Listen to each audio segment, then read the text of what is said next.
Subscribe my channel and press the bell icon to never miss any update. Welcome to my channel Learning Techniques. अस्सलाम वालेकुम।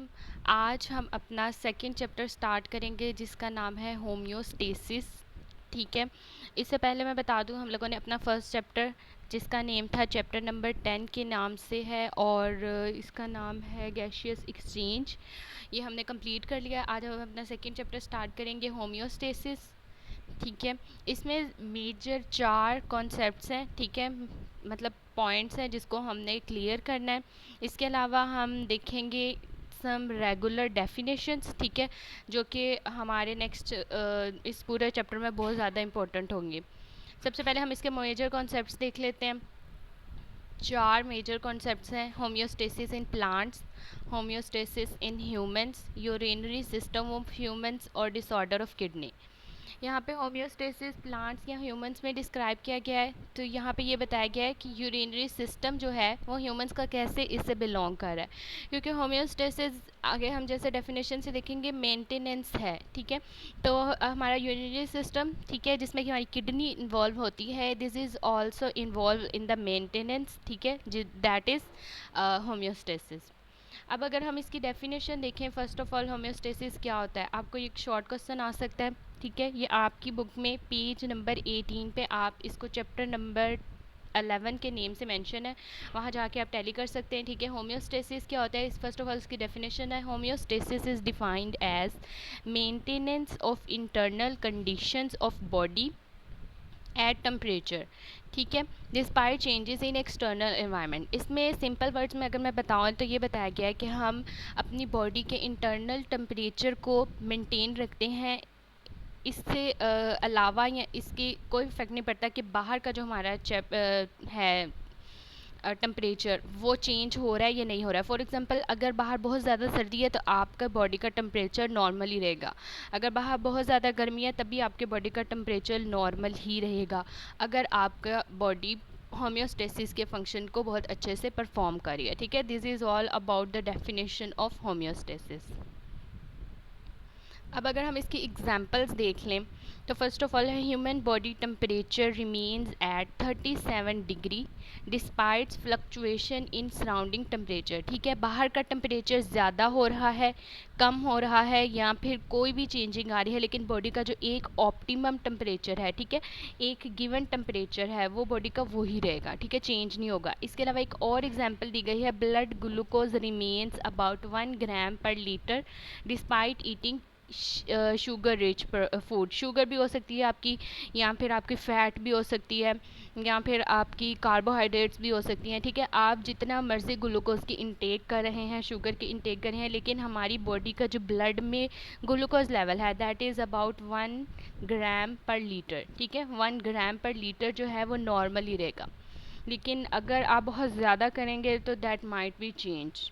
अब इसके अलावा अगर हम देखें, इंटरनल कंडीशंस बहुत ज़्यादा इंपॉर्टेंट होती है एंजाइम की फंक्शनिंग के लिए, उसको भी हम नेक्स्ट थोड़ा सा डिस्कस करेंगे, लेकिन उससे पहले हम कुछ एग्जांपल्स देख लेते हैं होम्योस्टेसिस की। ठीक है, जो कि हमारी बॉडी में बहुत ज़्यादा इंपॉर्टेंट रोल प्ले करती हैं। आप सब इसको 9th में पढ़ चुके हैं आई गेस, लेकिन फिर भी एक दफ़ा मैं थोड़ा सा ब्रीफली एक्सप्लेन कर देती हूँ ताकि नेक्स्ट आपके लिए थोड़ी हेल्प हो जाए। नेक्स्ट जितनी भी टर्मिनोलॉजीज़ हैं, कॉन्सेप्ट्स हैं, उनमें ये बहुत ज़्यादा ईजी रहेंगी आप लोगों के लिए अगर आपको ये समझ आ जाए तो। फर्स्ट ऑफ ऑल है ऑस्मो रेगुलेशन। ऑस्मो रेगुलेशन क्या है? Maintenance of amount of water and salt in body.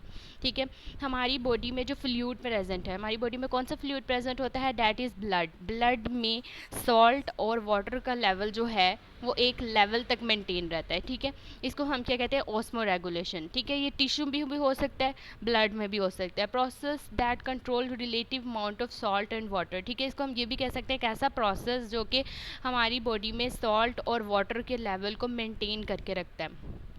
इसमें हम दो चीज़ें भी लेके आ सकते हैं, that is diffusion and osmosis. Now what is diffusion and osmosis?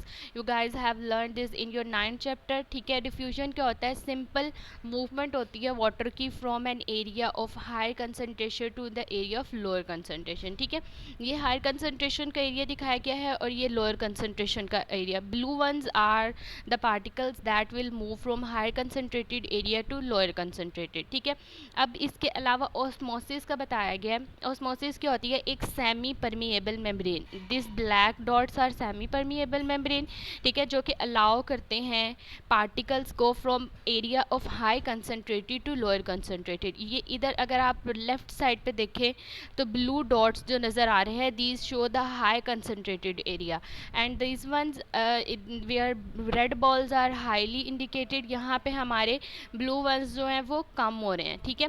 तो क्या होगा ऑस्मोसिस में? सिंपल ब्लू वन एरिया से ये जो रेड वन की तरफ है यहाँ पे मूवमेंट हो जाएगी।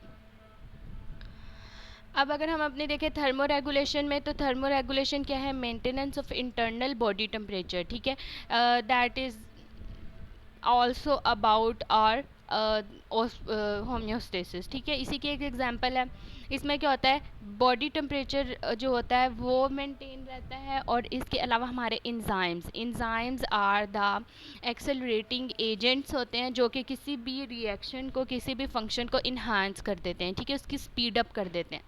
इन एंजाइम्स को अपने काम करने के लिए एक प्रॉपर टेम्परेचर की ज़रूरत होती है, that is their optimum temperature, ठीक है।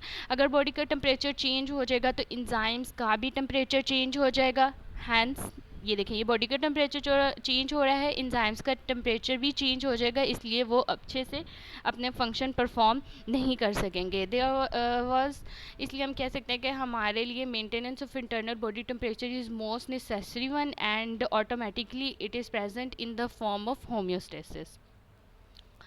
अब अगर हम लास्ट वन बात करें एक्सक्रीशन की, ठीक है, this is the removal of our wastage from the body, ठीक है। Metabolic waste are eliminated from body to maintain internal conditions at equilibrium, ठीक है। हम बॉडी में लेके जा रहे हैं अपनी food in the form of carbohydrates, proteins, lipids, ठीक है, और फैट्स भी हो सकते हैं।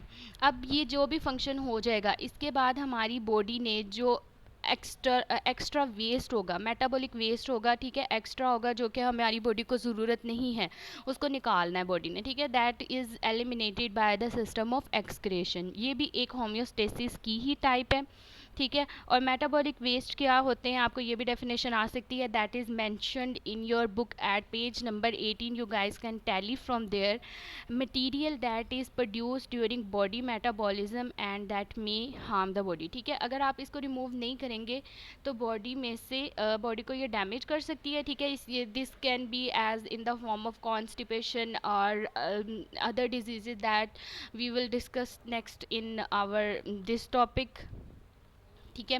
हम अपने अगले लेक्चर में इसको डिस्कस करेंगे, लाजमी करेंगे, because these are related to our kidney disease, ठीक है। तो आज का हमारा लेक्चर यहीं पे ख़त्म होता है, जिसमें हमने आज देखा कि हम क्या क्या पढ़ा। हमने आज होम्योस्टेसिस की डेफिनेशन, होम्योस्टेसिस की 2 एग्जांपल्स, ऑस्मो रेगुलेशन की डेफिनेशन, थर्मो रेगुलेशन की, एक्सक्रीशन की और मेटाबॉलिक वेस्ट की। Thank you very much for viewing my video. Like, subscribe and share. Allah Hafiz.